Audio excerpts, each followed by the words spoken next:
Assalamualaikum and good morning to Madam and everyone. My name is Farhana Binti Asmi. My student ID is TGD 201021. Today I will present topic 7,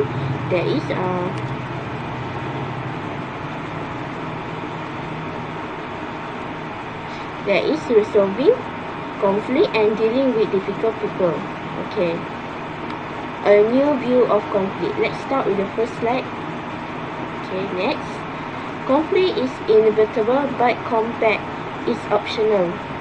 By Max Lucado. This is a quote that is created by Max Lucado that meaning as conflict is actually inevitable, but if we look at the person, we can saw that conflict is a good thing. Sometimes it's a good thing to us. Okay, next. In the traditional view, in negative way, a clash between incompatible people, ideas or interests. For example, person versus person, man versus man, and protagonist versus antagonist. This is the most common type. It is clear and universally understood as a good versus evil story in which unambiguous challenger opposes the main character. In the new view, in reality, conflict is a meaningful opportunity for personal growth. Too much agreement is not always healthy in an organization. For example, we can learn from the mistake we made. We can learn from the mistake we made and learn to improve it for the people, for the point of view of that people. Next. The iceberg of conflict.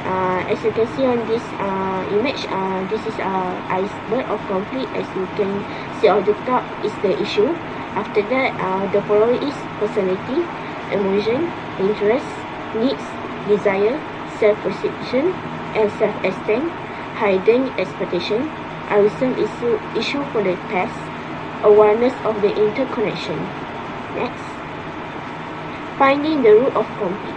Although the tip of the iceberg is in plain view, unless the root cause, the trigger, is identified, conflict is likely to recur. A conflict trigger is circumstance that increase the chance of intergroup or interpersonal conflict. Like, for example, it can come for our own problem, our own personal problem, or for the people surrounding us. Next. Conflict triggers. I will explain how conflict is triggered. Ineffective communication. Conflict may arise due to misunderstanding and ineffective communication, not a true disagreement. Value and cultural clash. Difference in values in diverse workplace may give rise to conflict. Work policy and practice. Conflict may arise when an organization has unreasonable or confusing rules, regulation, and performance standards, or when workers refuse to comply with the rules. Adversarial management.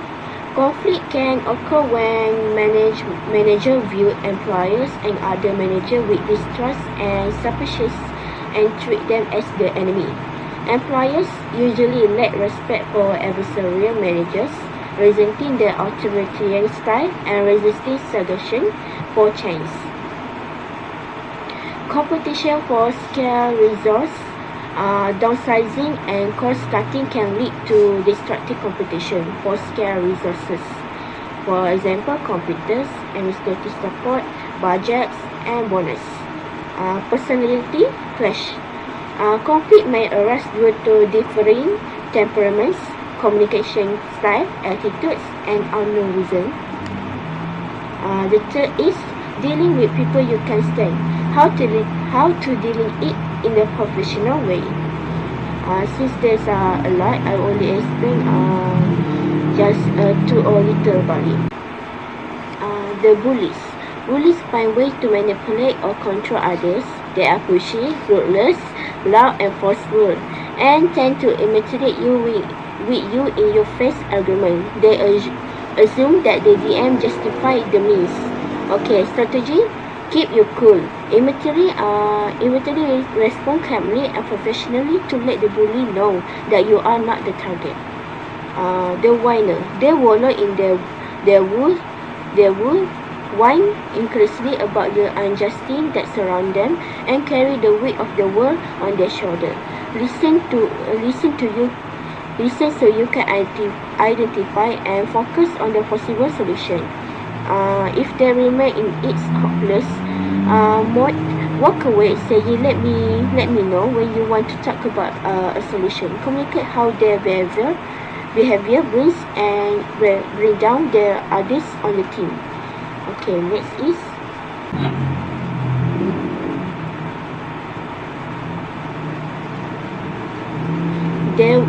they know it all. They will tell you what they know, but they will not bother listening to your clearly inferior ideas. Often they really don't know much, but they don't let that get in the way.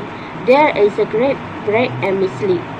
The strategy is acknowledge their expertise, but be prepared with your fact. Use I statements such as from what I read and experience.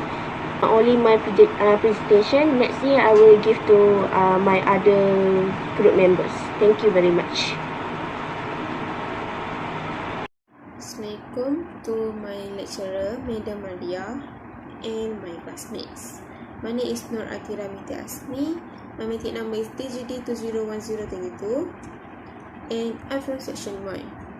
Today, I'm going to present about my topic, which is assertive people. First of all, what is the meaning of assertive? Assertiveness is a skill regularly referred to in social and communication skills training. Assertiveness is a healthy way of communicating. It's the ability to speak up for ourselves in a way that is honest and respectful. Assertive individuals are able to get their point across without upsetting others or becoming upset themselves. Assertive people can effectively advocate for themselves and their interests, and they are not seeking better treatment than anyone else, but they are simply asking for the respect they deserve. Next, why does assertive matter? It's because assertive communication style can help us do the things we want to do, but it goes further than that.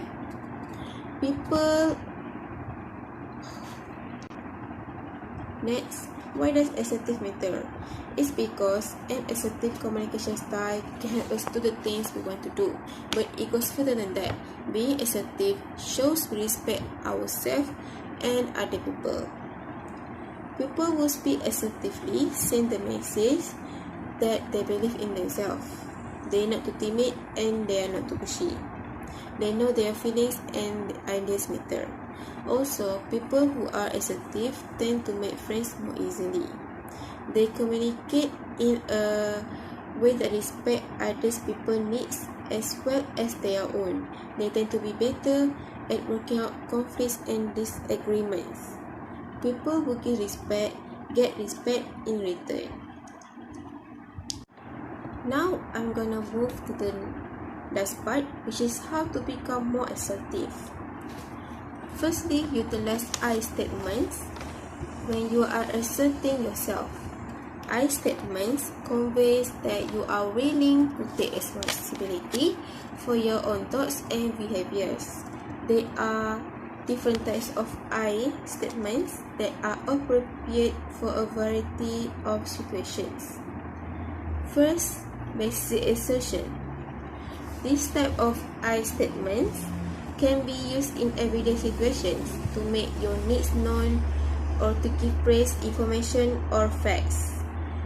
Basic assertions can also be utilized in self-disclosure situations to ease anxiety and enable relaxation. Second, empathetic assertion.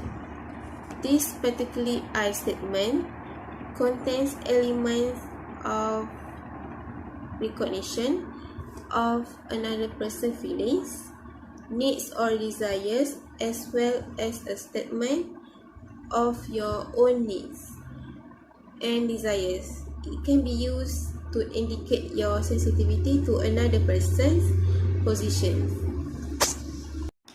And the third one is negative feelings assertions. This form of I statement is utilized in situations where you feel negative feeling toward another person. For example, anger, resentment, and hurt. It enables you to convey these feelings without making an uncontrolled outburst and alerts the other people of the effects of their actions. Secondly, use appropriate body language. Always remember that being assertive, your nonverbal communication is important. It is possible that you are acting assertively when you are actually being passive or aggressive because you are not careful about your nonverbal communication style. You have to keep your voice calm and volumetric, maintain good eye contact, and relax your face and body position. Thirdly, express yourself in a positive way. It's important to say what's on your mind, even when you have a difficult or negative issue to deal with. But you must do it constructively and sensitively. Don't be afraid to stand up for yourself and to confront people who challenge you or your rights.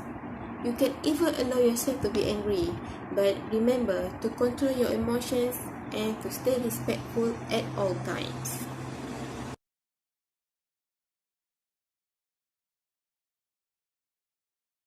Hi, Assalamualaikum. My name is Afiqah, Aisyah, Binti, Azman, and my mention number is DGD2006. So I'm going to present how to be crucial conversation. A crucial conversation is any conversation where the stakes are high, opinion differ, and emotion run strong. We often feel them because our past experience has taught us that if we're bold, emotional, and honest, bad things are likely to happen. However, if we have the skill to speak up both candidly and honestly, we can actually strengthen relationship while solving problem. Next is before the conversation. First, we need to start with heart. Before you begin examine your motive. Ask yourself what you really want for you, for the other person, and for the relationship. This question activate your brain and diffuse your strong emotions. Number 2, prepare to state your part. Stand for share your facts, tell your story, ask for other part, talk attentively and encourage testing. Make sure you identify only the fact of the situation and the story you have drawn as a result of those facts. Number 3, identify emotional purpose and desired outcome. Identify goals both you and the other person care about. Clearly outline the action or outcome you like to see. If you can identify this beforehand, ask the other person how you can solve the issue together. Number 4, practice. So practice the skill ahead of the time to prepare for your meeting. Next is at the beginning of the conversation. First, get buy-in. Begin by getting agreement from the other person to have the conversation. If he or she want to discuss something else or isn't prepared, schedule another time to meet. Number 2, clarify and agree. Reach agreement with the other person that there is an issue, identify what the issue is, and clearly articulate what a successful solution would like for both parties. During the conversation, first, make it safe.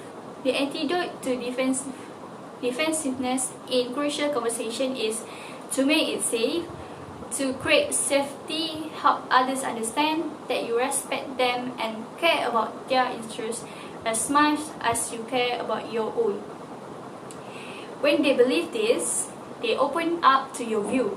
When they don't, they shut down. After you create a safe environment, confidently share your facts and your story. Number 2, invite dialogue and listen. Once you safely state your part, invite different